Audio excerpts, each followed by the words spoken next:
Hello, welcome back. आज मैं आप लोगों को पास्ट इंडेफिनिट पढ़ाने चल रहा हूँ।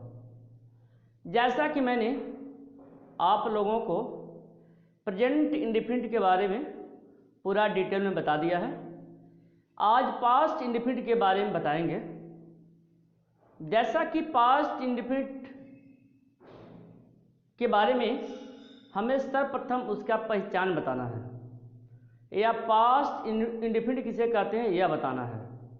जैसा कि मैंने आपको प्रेजेंट के बारे में बताया था, उसका पहचान बताया था, बस वैसे ही है, थोड़ा सा डिफरेंट है। जैसे प्रेजेंट इंडेफिनिट का हमने पहचान बताया था कि इसके अंत में, वाक्य के अंत में ता है, ती है, ते हैं का प्रयोग होता है। ऐसे ही पास्ट इंडेफिनिट में भी है। इसमें क्या होता है, इसके वाक्य के अंत में ता, था, ती, थी, ते, थे, या, ए, ई आदि का प्रयोग होता है। क्लियर? शेष आगे जो रूल्स हैं उसे हम आपको बताने चल रहे हैं। क्लियर?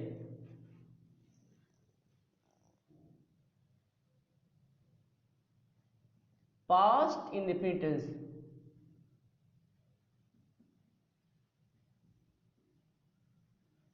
इसका आइडेंटिफिकेशन बताते हैं आपको।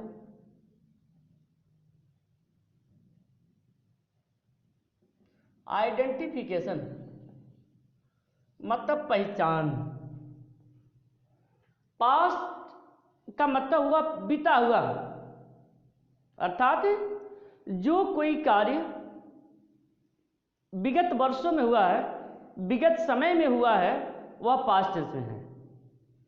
और पास्ट इंडेफिनिट की जहां तक बात है, पास्ट इंडेफिनिट, इंडेफिनिट मीन्स अनिश्चित, यानी भूतकाल में किसी अनिश्चित समय के बारे में, किसी अनिश्चित कार्य के बारे में बताया जाता है। क्लियर? तो पास्ट इंडेफिनिट का हिंदी में क्या पहचान होगा हम आपको बताने चल रहे हैं। उसका पहचान यह है कि वाक्य के अंत में ता, था, ती, थी, ते, थे, या, ए, ई आदि का प्रयोग होता है। क्लियर? इसके बाद हम आपको इसके कुछ रूल्स बताएंगे। जैसे पास्ट इंडेफिनिट का अफर्मेटिव सेंटेंस। पास्ट इंडेफिनिट के अफर्मेटिव सेंटेंस में वर्ब का सेकंड फॉर्म लगाते हैं। क्लियर? और कुछ नहीं करते हैं। सिर्फ प्रेजेंट इंडेफिनिट और पास्ट इंडेफिनिट में प्रॉब्लम है, क्योंकि इसमें affirmative, negative, interrogative, interrogative negative सबके अलग अलग रूल्स हैं। इसलिए आपको इसमें थोड़ी सी रूल्स को ज़्यादा जानना पड़ेगा। तो चलिए पास्ट इंडेफिनिट के हम अफर्मेटिव सेंटेंस को बताते हैं। हमने इसका आइडेंटिफिकेशन बता दिया, ता था, ती थी, ते थे, या, ए, ई,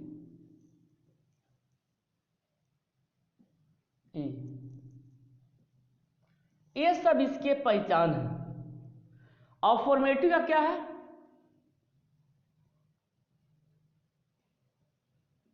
अफर्मेटिव सेंटेंस, अफर्मेटिव सेंटेंस में वर्ब का सेकंड फॉर्म लगाते हैं।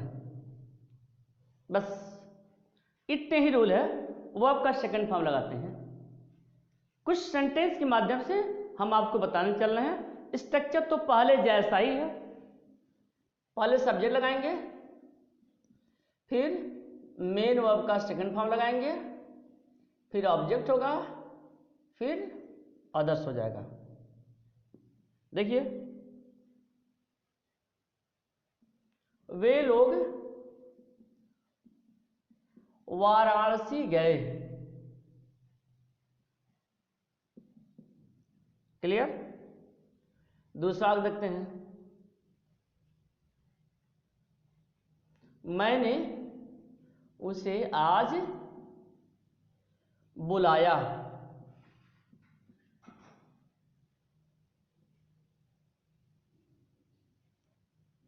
वह बाजार से आई।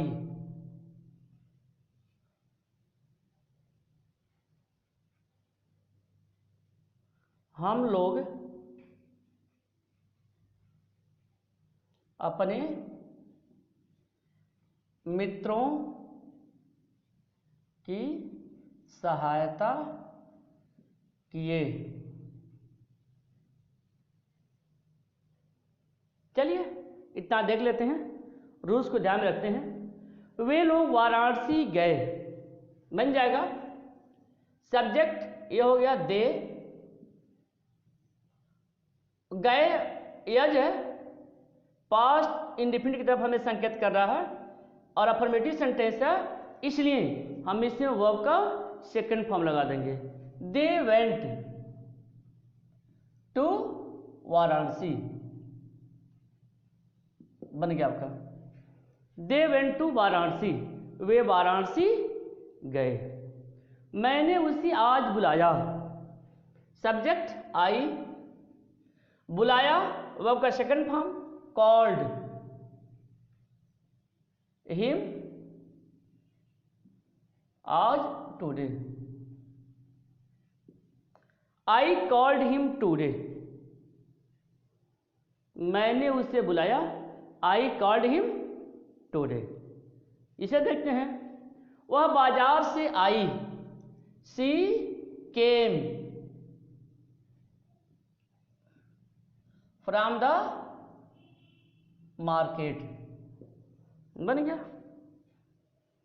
कोई प्रॉब्लम नहीं है ना। सब्जेक्ट हम लोग, हम या हम लोग की अंग्रेजी होती है वी, तो वी लगा दिया। हम लोग अपने मित्रों की सहायता किए, we helped our friends, we helped our friends. हम लोग अपने मित्रों की सहायता किए का अनुवाद बन गया। क्लियर? तो यह अनुवाद करने का यह तरीका रहा। अब हम इसके बाद आपको बताने चल रहे हैं निगेटिव सेंटेंस। देखिए,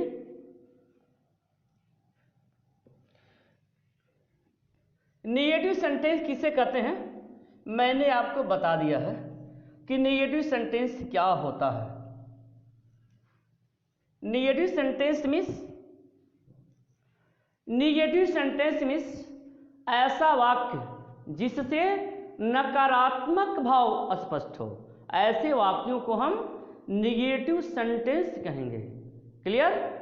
इसमें रूल क्या है, निगेटिव सेंटेंस में डिड नॉट का प्रयोग होता है और वर्ब का फर्स्ट फॉर्म लगाया जाता है। नेक्स्ट रूल यह है कि यदि वाक्य में कभी नहीं का प्रयोग किया गया है तो उस कंडीशन में कभी नहीं की अंग्रेजी हम नेवर लगाएंगे और वर्ब का सेकंड फॉर्म लगाएंगे, और कुछ रूल नहीं है, बस यही रूल है नेगेटिव का। अब हम आपको सेंटेंस के माध्यम से इसे बताने का प्रयास कर रहे हैं। देखिए,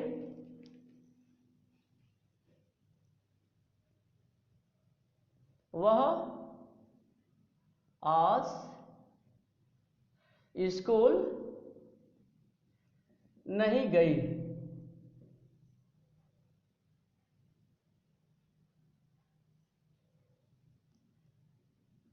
मैंने उसे आज नहीं बुलाया।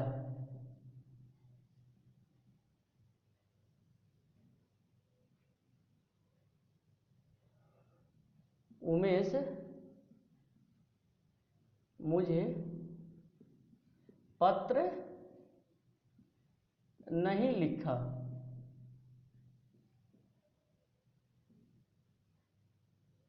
वे लोग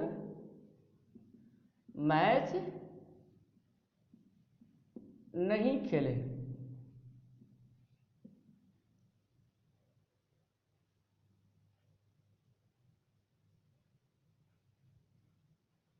तुम्हारी बहन अपना गृह कार्य पूरा नहीं की। चलिए, हमने कुछ सेंटेंस दिया हुआ है, वही रूल है जो आपने प्रेजेंट इंडेफिनिट में किया हुआ है। सिर्फ अंतर यह है कि उसमें हेल्पिंग वर्ब डू डेज लगाते थे, इसमें हेल्पिंग वर्ब डिड का प्रयोग करेंगे, और कोई चेंजिंग नहीं, कोई परिवर्तन नहीं। बात वही है, पहले सब्जेक्ट लगा देंगे, फिर हेल्पिंग वर्ब लगा देंगे, फिर नॉट का प्रयोग कर देंगे, मेन वर्ब लगा देंगे, ऑब्जेक्ट शेष लगा देंगे, बस कोई दिक्कत नहीं है। चलिए देखिए, वह आज स्कूल नहीं गई। सी हो गया, हेल्पिंग वर्ब डिड का प्रयोग हुआ, she did not go to school today, ये बदल गया। वह आज स्कूल नहीं गई, she did not go to school today. Next देखिए, मैंने उसे आज नहीं बुलाया। I did not call him. ठीक है, डिड लगेगा तो आपका फर्स्ट फॉर्म लगेगा, डिड लगेगा तो आपका फर्स्ट फॉर्म लगेगा। आई डिड नॉट कॉल हिम आज टुडे। उमेश मुझे पत्र नहीं लिखा। Umesh did not right me later. हो गया, Umesh did not right me later. Next देखिए, वे लोग मैच नहीं खेले। वे लोग की अंग्रेजी हमने बताया है दे मीन्स वे लोग, वे सब, उन्होंने, वे, सारी अंग्रेजी होती है, ध्यान रखेंगे। वे लोग मैच नहीं खेले, they did not play the match.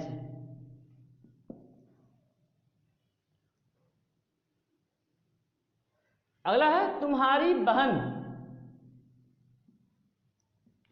अपना गृह कार्य पूरा नहीं की। ई आ रहा है, अर्थात यह पास्ट इंडेफिनिट हो जाएगा। Your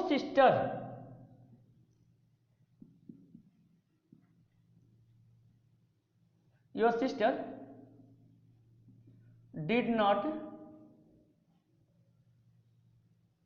complete her homework. बदल गया, your sister did not complete her homework, बदल गया। एक हम आपको जो है नेबर वाला भी सेंटेंस दे देते हैं, जैसे देखिए,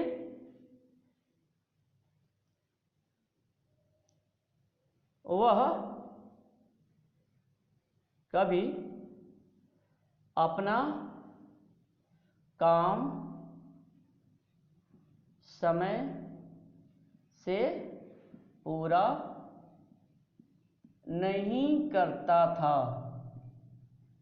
चलिए, कभी नहीं या पास में हो सकता है और वाक्य में दूर दूर भी रह सकता है, फिर भी हम इसकी अंग्रेजी नेवर ही लगाएंगे। वह कभी अपना काम समय से पूरा नहीं करता था, तो बन जाएगा he never completed his work in time। बदल गया, he never completed his work in time। Past indefinite tense में है, पास्ट इंडेफिनिट टेंस में होने के बावजूद भी, जैसा कि हमने बताया है कि नेगेटिव में फर्स्ट फॉर्म लगाते हैं, लेकिन फर्स्ट फॉर्म तभी लगाएंगे जब हम डिड का प्रयोग करेंगे। इसमें डिड का प्रयोग नहीं किया गया है, इसलिए हमने वर्ब का सेकंड फॉर्म लगा दिया। अर्थात हमने आपको बताया है कि नेबर वाले वाक्यों को पास्ट इंडेफिनिट के अफर्मेटिव सेंटेंस के नियम के अनुसार अनुवाद करेंगे। क्लियर? अब आगे देखिए। अब हम आपको जो है बताने चल रहे हैं इंट्रोगेटिव सेंटेंस। देखिए,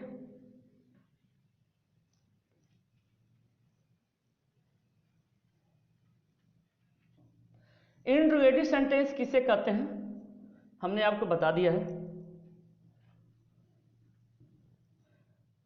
जिन बातों को पहले बता दिया है उसे बार बार बताने की आवश्यकता नहीं है। अफर्मेटिव सेंटेंस किसे कहते हैं? प्रेजेंट इंडेफिनिट में हमने बता दिया है। क्लियर? निगेटिव सेंटेंस किसे कहते हैं? प्रेजेंट इंडेफिनिट में बता दिया है। इंट्रोगेटिव किसे कहते हैं? प्रेजेंट इंडेफिनिट में बता दिया है। तो ये सब चीज़ों को जो है बार बार जैसे जैसे आगे बढ़ेंगे इन्हें बताने की आवश्यकता नहीं है, आप इसे ध्यान में रखेंगे। निगेटिव सेंटेंस की जहाँ तक बात है, निगेटिव सेंटेंस में हमने आपको बताया है कि इसमें जैसा कि डिड का प्रयोग करते हैं, ऐसे ही इंट्रोगेटिव सेंटेंस में भी हम डिड का प्रयोग करेंगे। इंट्रोगेटिव सेंटेंस भी इसमें भी दो तरह के होते हैं। क्लियर? तो मैं आपको बताने चल रहा हूं कि इसके क्या रूल्स हैं। क्लियर? इंट्रोगेटिव समझ लीजिए, इंट्रोगेटिव में भी हम डिड का प्रयोग करते हैं। क्लियर? जब डिड का प्रयोग करेंगे तो वर्ब का फर्स्ट फॉर्म लगाएंगे। इंट्रोगेटिव में हु वाले वाक्यों के साथ वर्ब का सेकंड फॉर्म लगाते हैं, यह ध्यान रखना है। हु वाले वाक्यों का जब अनुवाद करेंगे तो वर्ब का सेकंड फॉर्म लगाएंगे, परंतु यदि हु वाले वाक्य निगेटिव हैं तो उस कंडीशन में डिड का प्रयोग करेंगे और वर्ब का फर्स्ट फॉर्म लगाएंगे। क्लियर? चलिए अब हम आपको एग्जाम्पल के माध्यम से इसे बताते हैं। ठीक है? स्ट्रक्चर चलिए हम इसमें भी बता देते हैं। इंट्रोगेटिव है तो थोड़ा सा टफ हो जाता है, एक बार और भी बता देते हैं।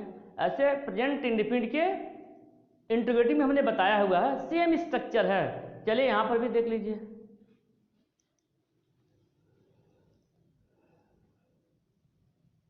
जैसे देखिए स्ट्रक्चर में फर्स्ट नंबर क्या है? फर्स्ट नंबर में डिड का प्रयोग कर देंगे पहले, उसके बाद सब्जेक्ट लगा देंगे, उसके बाद नॉट का प्रयोग हुआ तो नॉट कर देंगे, फिर मेन वर्ब लगा देंगे, फिर ऑब्जेक्ट, फिर अदर्स हो जाएगा। पहला कंडीशन।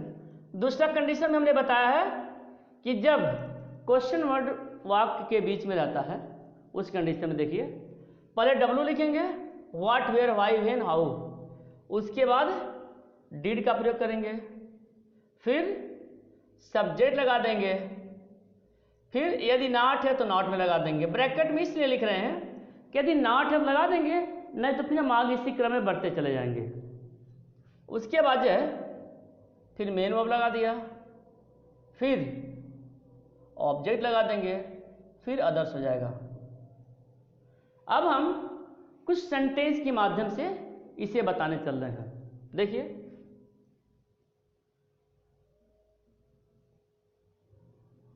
क्या वह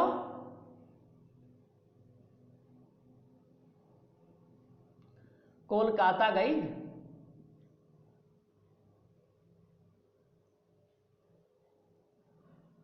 तुमने उसे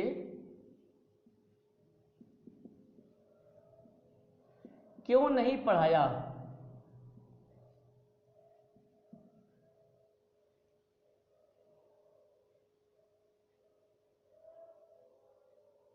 वे लोग वहां कैसे गए?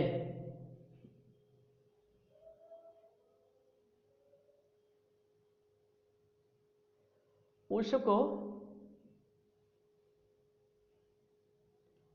कॉलेज में अंग्रेजी कौन पढ़ाता था?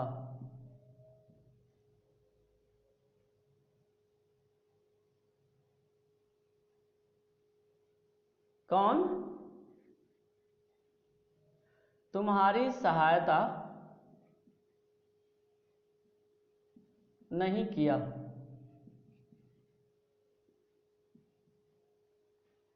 चलिए, ये इंट्रोगेटिव सेंटेंस रहे।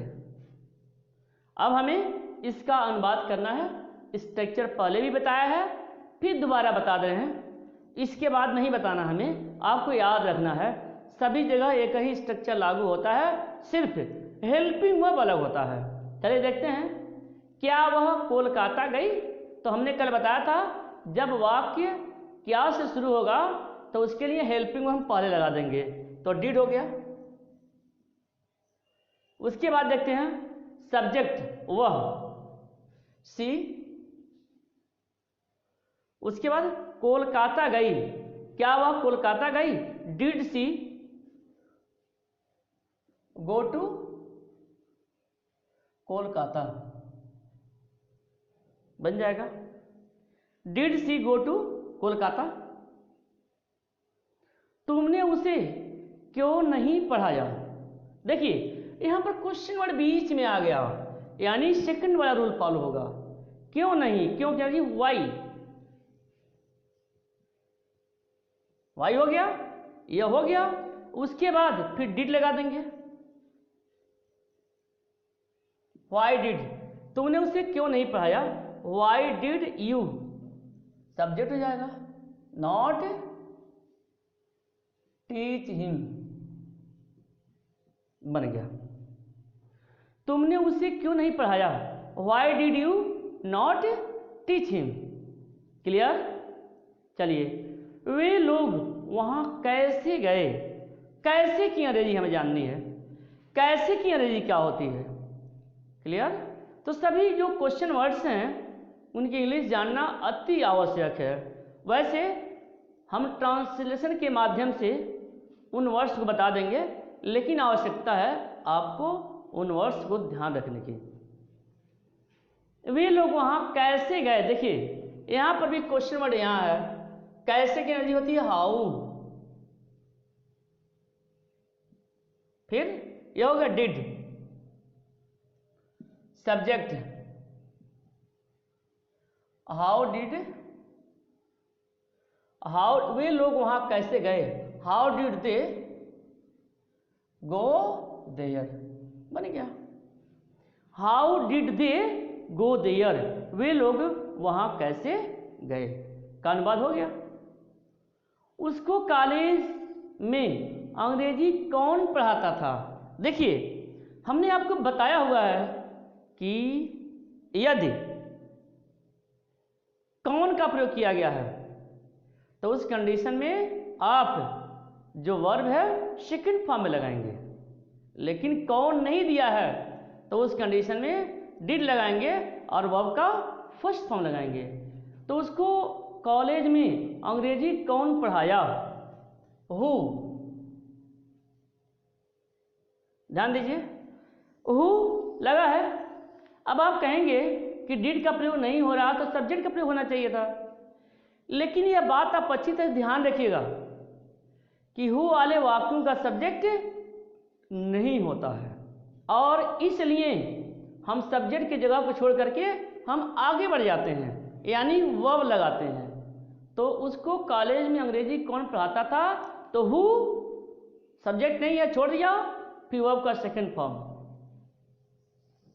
हु टॉट, टॉट हो गया, टीच का second form who taught him English in the college, बन गया। उसको कॉलेज में अंग्रेजी कौन पढ़ाता था? Who taught him English in the college. Clear? अब मैं इसकी नहीं बताने चल रहा हूं। कौन तुम्हारी सहायता नहीं किया? यह इंट्रोगेटिव नेगेटिव है, इस कंडीशन में हम डिड का प्रयोग करेंगे और वर्ब का फर्स्ट फॉर्म लगाएंगे। चलिए देखिए, कौन तुम्हारी सहायता नहीं किया,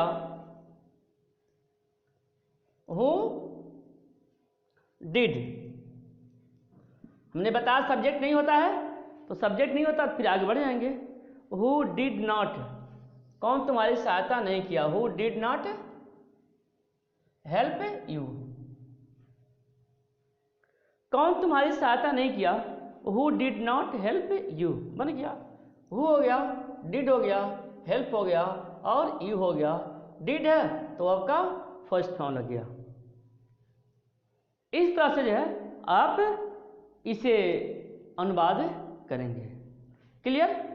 तो हमें उम्मीद है कि आप लोगों को जो है यह रूल पूरी तरह से समझ में आ गया होगा।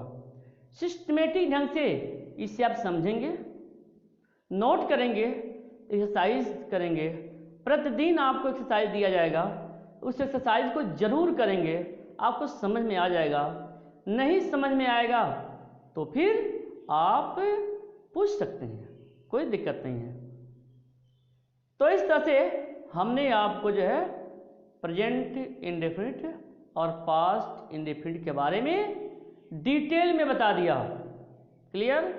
अब हम आपको फ्यूचर इंडेफिनिट के बारे में थोड़ा चर्चा करना चाहते हैं, क्योंकि हमें फ्यूचर इंडेफिनिट के बारे में आगे पढ़ाना है।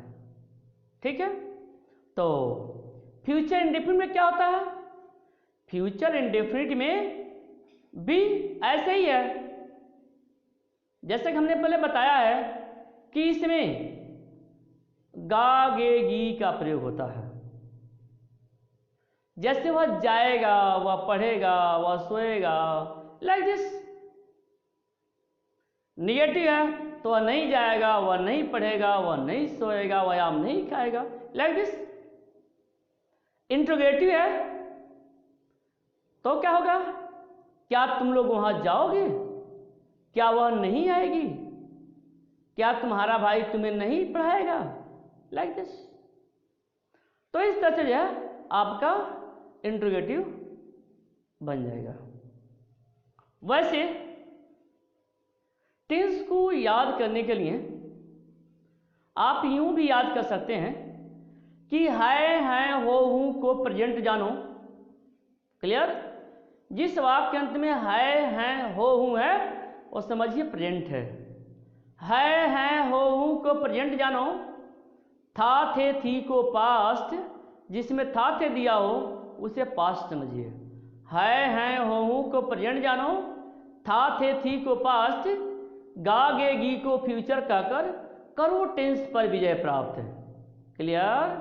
इस तरह से आप टेंस को जो है भली भांति समझ सकते हैं, जान सकते हैं। क्लियर? जहाँ तक हेल्पिंग वर्ब की बात है, इसमें हेल्पिंग वर्ब जो है शैल या विल का प्रयोग होता है। एक बात आप और भी अच्छी तरह से जान लीजिएगा कि मॉडर्न इंग्लिश में शैल का प्रयोग नहीं हो रहा है। तो आप इसको ऐसे समझ सकते हैं कि सब्जेक्ट चाहे जैसे भी हो, सिंगुलर हो, प्लूरल हो, फर्स्ट पर्सन में हो, सेकंड पर्सन में हो, थर्ड पर्सन में हो, मॉडर्न इंग्लिश में सभी के साथ विल का प्रयोग हो रहा है, विल का प्रयोग चल रहा है। इसलिए आप भी जो है विल का प्रयोग करने के लिए तैयार रहिएगा और आगे हम जो है इसके बारे में बताएंगे। आप अपना कार्य कर लीजिएगा, जो भी होमवर्क दिया गया उसे कर लीजिएगा, फिर नेक्स्ट डे पूछिएगा। Okay, thanks.